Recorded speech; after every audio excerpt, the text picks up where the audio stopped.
Welcome. Greetings to another day of Srimad Bhagavatam. Today we'll be reading from Srimad Bhagavatam, first canto, chapter 8. Prayers by Queen Kunti and Parikshit saved. Om Namo Bhagavate Vasudevaya. Om Namo Bhagavate Vasudevaya. Om Namo Bhagavate Vasudevaya. Narayanam Namaskrityam Naram Chaiva Narottamam Devim Saraswatim Vyasam Tato Jayamudhiraye. Nastaprayeshu Bhadreshu Nityam Bhagavata Sevaya Bhagavatu Tamashloke Bhaktir Bhagavati Naistiki. So there's 52 verses in this chapter, so I'll get started. Sutta Goswami said, thereafter the Pandavas, desiring to deliver water to the dead relatives who had desired it, went to the Ganges with Draupadi. The ladies walked in front. Having lamented over them and sufficiently offered Ganges water, they bathed in the Ganges, whose water is sanctified due to being mixed with the dust of the lotus feet of the Lord. There sat the king of the Kurus, Maharaj Yudhishthir, along with his younger brothers and Dhritarashtra, Gandhari, Kunti, and Draupadi, all overwhelmed with grief. Lord Krishna was also there. Citing the stringent laws of the Almighty and their reactions upon living beings, Lord Sri Krishna and the Munis began to pacify those who were shocked and affected. You can just imagine, after the battle, the great battle of Kurukshetra, where millions of people were killed,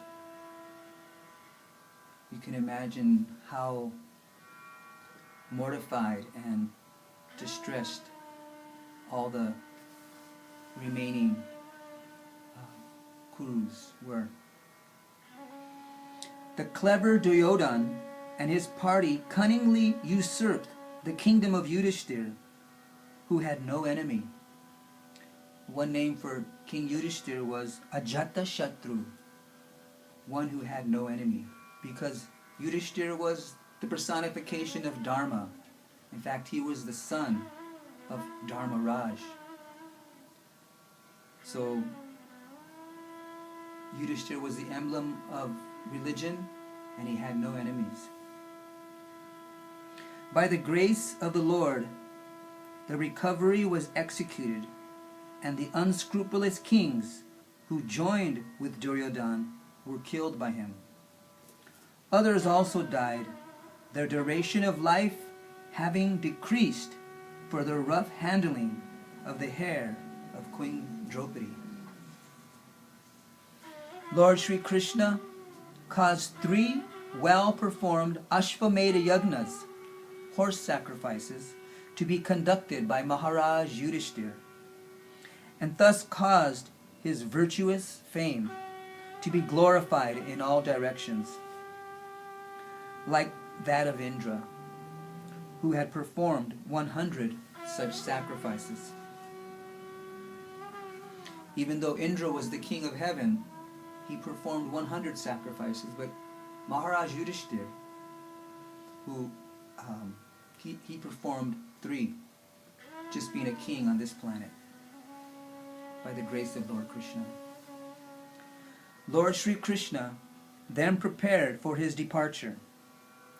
He invited the sons of Pandu, after having been worshipped by the Brahmanas, headed by Srila Vyasadeva. The Lord also reciprocated greetings. As soon as he seated himself on the chariot to start for Dwarka, he saw Uttara hurrying toward him in fear. Uttara said, O Lord of Lords, Lord of the universe, you are the greatest of mystics. Please protect me, for there is no one else who can save me from the clutches of death in the world of duality. O my Lord, you are all-powerful. A fiery iron arrow is coming toward me fast. My Lord, let it burn me personally, if you so desire, but please do not let it burn and abort my embryo. Please do me this favor, my Lord. So here, this verse is talking about when Ashvatthama, this was during the battle. The chapter took place after the battle of Kurukshetra, but now this verse is bringing us back to during the battle of Kurukshetra, when Ashvatthama killed Abhimanyu, who was the husband of Uttara. And in her womb, in Uttara's womb, was Maharaj Parikshit. So Ashvatthama was trying to kill Parikshit Maharaj in the womb of Uttara with one of his weapons. So Uttara is remembering that incident. Sutta Goswami said, having patiently heard her words, Lord Sri Krishna, who was always very affectionate to his devotees, could at once understand that Ashvatthama, the son of Dronacharya, had thrown the Brahmastra to finish the last life in the Pandava family. O foremost among the great thinkers, Munis, Shaunaka, seeing the glaring Brahmastra proceeding towards him, the Pandavas took up their 5 respective weapons. The Almighty Personality of Godhead Sri Krishna, having observed that a great danger was befalling his unalloyed devotees, who were fully surrendered souls, at once took up his Sudarshan disc to protect them. The Lord of Supreme Mysticism, Sri Krishna, resides within everyone's heart as the Paramatma, or Supersoul. As such, just to protect the progeny of the Kuru dynasty, he covered the embryo of Uttara by his personal energy. O Shaunaka, although the supreme Brahmastra weapon released by Ashvatthama was irresistible and without check or counteraction, it was neutralized and foiled when confronted by the strength of Vishnu, Lord Krishna. O Brahmana, do not think this to be especially wonderful in the activities of the mysterious and infallible personality of Godhead. By his own transcendental energy, he maintains, annihilates all material things, although he himself is unborn. Thus saved from the radiation of the Brahmastra, Kunti, the chaste devotee of the Lord, and her 5 sons, and Draupadi, addressed Lord Krishna as he started for home. So now it's going back to the scene of them all going to the Ganges to offer respects. Srimati Kunti said, Srimati Kunti Devi is the aunt of Lord Krishna.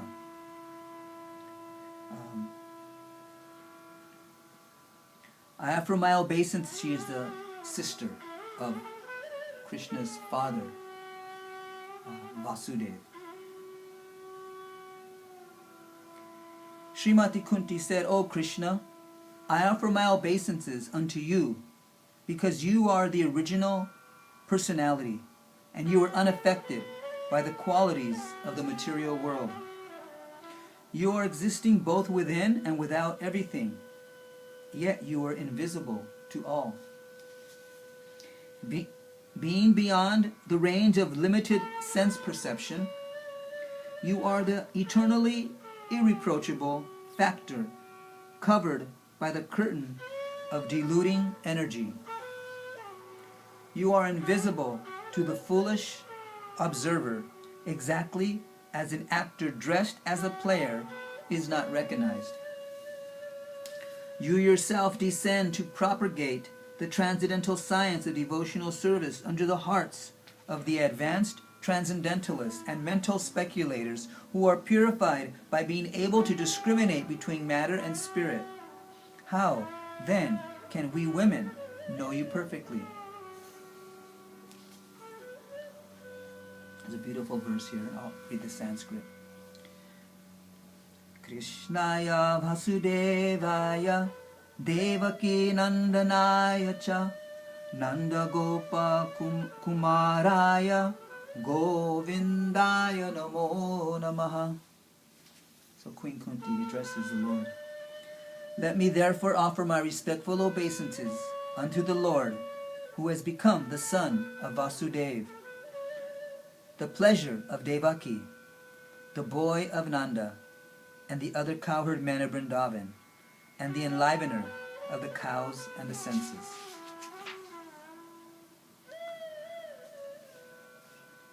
Namaha Pankaja Nabhaya Namaha Pankaja Maline Namaha Pankaja Netraya Namaste Pankajangraye.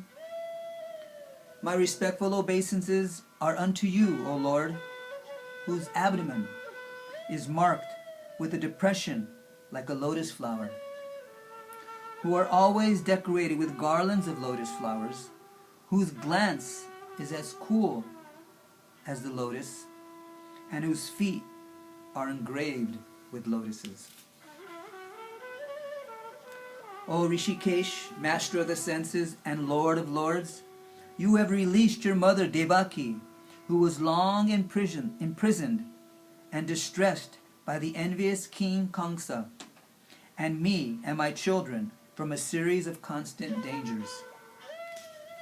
My dear Krishna, your lordship has protected us from a poisoned cake, from a great fire, from cannibals, from the vicious assembly, from sufferings during our exile in the forest, and from the battle where great generals fought.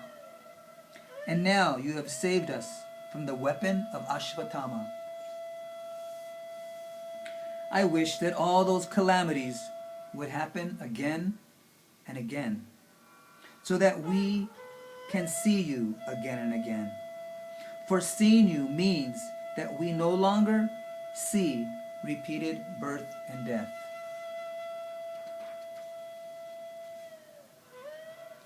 My Lord, your lordship can easily be approached, but only by those who are materially exhausted. One who is on the path of material progress, trying to improve himself with respectable parentage, great opulence, high education, and bodily beauty, cannot approach you with sincere feeling. My obeisances are unto you, who are the property of the materially impoverished. You have nothing to do with the actions and reactions of the material modes of nature. You are self-satisfied, and therefore you are the most gentle and are master of the monist.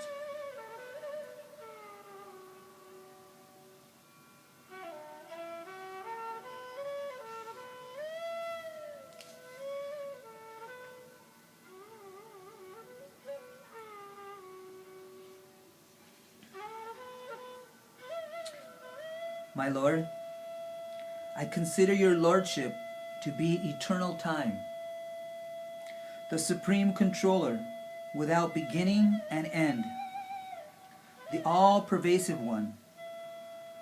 In distributing your mercy, you are equal to everyone. The dissensions between living beings are due to social intercourse. O Lord, no one can understand your transcendental pastimes, which appear to be human, and so are misleading. You have no specific object of favor, nor do you have any object of envy. People only imagine that you are partial.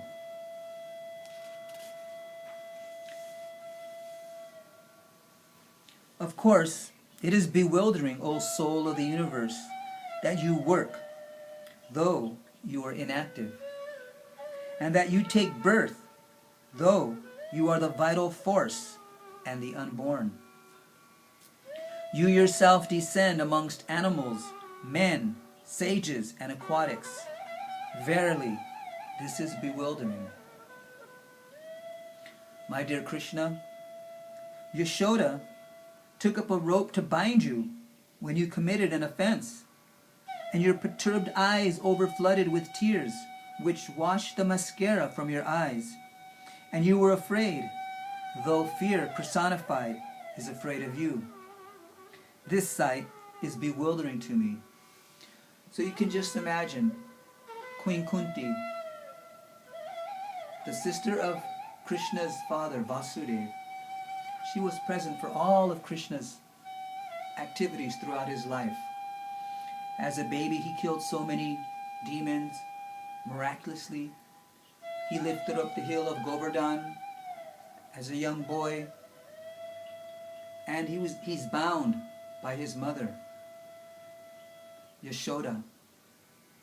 And there is Krishna, even though performing all these amazing acts, when he's being bound by his mother, tears are in his eyes and fear is in his face. So Queen Kunti, who now we are getting very near to the disappearance of the Lord, and she is feeling the war has ended, and she's feeling that Krishna will be leaving soon. Krishna will be going back to his home in Dwarka, and ultimately Krishna will be leaving this planet, just like an actor at the end of a play walks off stage. And though the play is over, still the actor doesn't die but continues on. So Kunti is feeling that now Krishna is going to be leaving us. So she's praying to Krishna and revealing her mind and heart with tears in her eyes. Ultimately she is praying and asking the Lord to please stay, don't leave. So she's remembering all these wonderful pastimes. Some say that the unborn is born for the glorification of pious kings. And others say that he is born to please King Yadu, one of your dearest devotees. You appear in his family as sandalwood appears in the Malaya hills. Others say that since both Vasudeva and Devaki prayed for you, you have taken your birth as their son. Undoubtedly, you were unborn, yet you take your birth for the welfare and to kill those who are envious of the demigods. Others say that the world, being overburdened like a boat at sea, is much aggrieved, and that Brahma, who is your son, prayed for you, and so you have appeared to diminish the trouble. And yet others say that you appeared to rejuvenate the devotional service of hearing, remembering, worshipping, and so on, in order that the conditioned souls suffering from material pangs might take advantage and gain liberation. O Krishna, those who continuously hear, chant, and repeat your transcendental activities, or take pleasure in others doing so, certainly see your lotus feet, which alone can stop the repetition of birth and death. O my Lord, you have executed all duties yourself. Are you leaving us today? Though we are completely dependent on your mercy and have no one else to protect us, now when all the kings are at enmity with us. As the name and fame of a particular body is finished with the disappearance of the living spirit, similarly, if you do not look upon us, all our fame and activities, along with the Pandavas and Yadus, will end at once. O Gadadhara Krishna, our kingdom is now being marked by the impressions of your feet, and therefore it appears beautiful. But when you leave it, it will no longer be so. All these cities and villages are flourishing in all respects because the herbs and grains are in abundance. The trees are full of fruits, the rivers are flowing, the hills are full of minerals, and the oceans full of wealth. And this is all due to your glancing over them. O Lord of the universe, soul of the universe, O personality, the form of the universe, please, therefore, sever my tie of affection for my kinsmen, the Pandavas and the Vrishnis. O Lord of Madhu, as the Ganges forever flows to the sea without hindrance, let my attraction be constantly drawn unto you without being diverted to anyone else. O Krishna, O friend of Arjuna, O chief amongst the descendants of Vrishni, you are the destroyer of those political parties which are disturbing elements on this earth. Your prowess never deteriorates. You are the proprietor of the transcendental abode, and you descend to relieve the distresses of the cows, the brahmanas, and the devotees.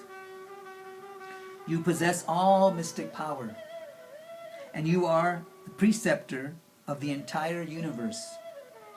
You are the Almighty God, and I offer you my respectful obeisances.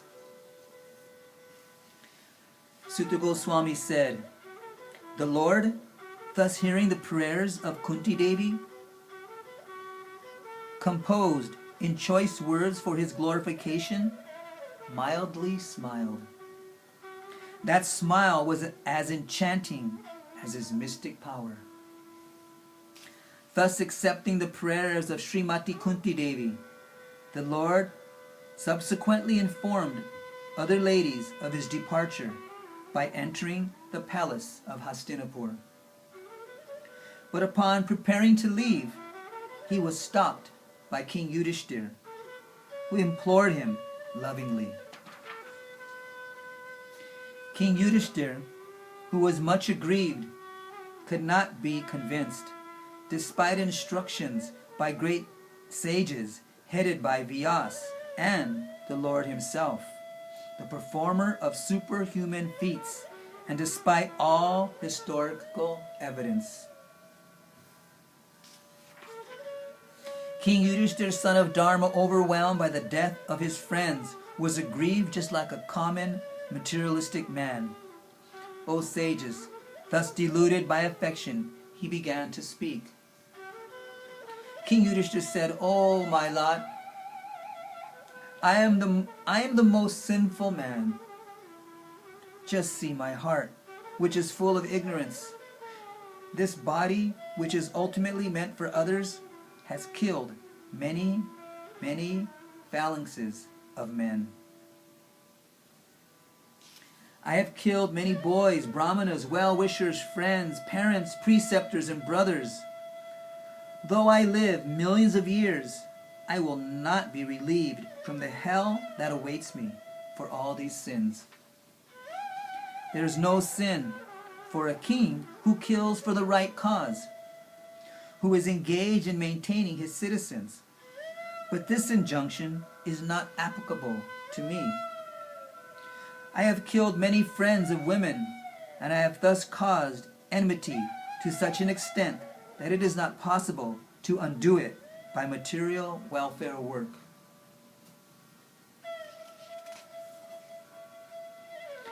As it is not possible to filter muddy water through mud, or purify a wine-stained pot with wine, it is not possible to counteract the killing of men by sacrificing animals."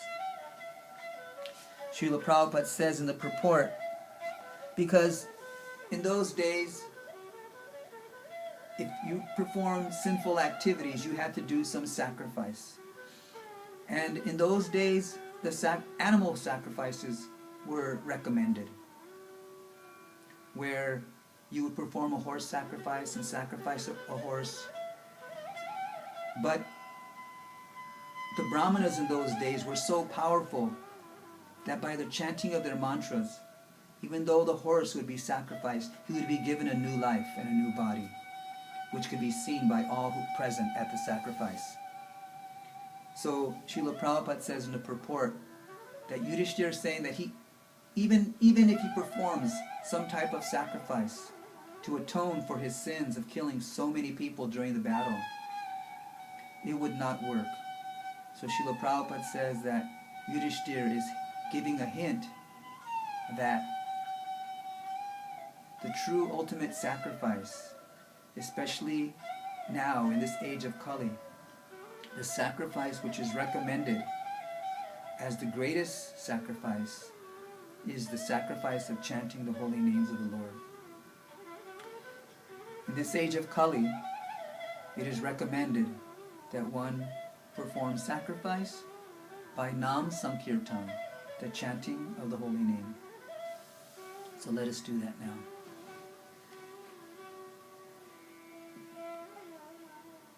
Hari Om.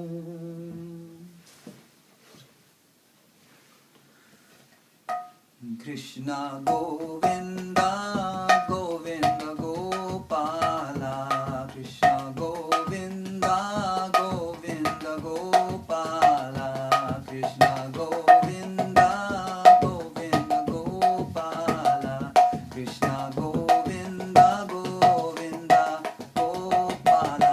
Braja Murali Manohara Nanda Lala. Braja Murali Manohara Nanda Lala.